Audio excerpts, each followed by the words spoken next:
Կյանքից հեռացավ Խաչիկ Բարդեղմոսի Քեյանը, ծնված 1954 թվականին Նինոսմիդայի շրջանի Օրոջալար գյուղում։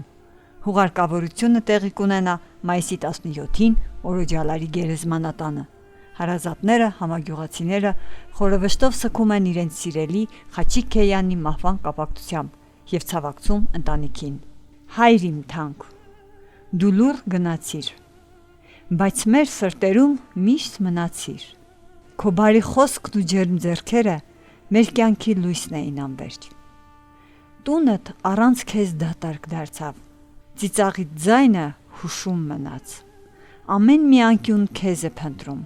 քո կարոտով սիրտս է լցվում։ Դու ուժ էիր, հենարան ու լույս, մեր ընտանիքի խաղաղությունը հույս։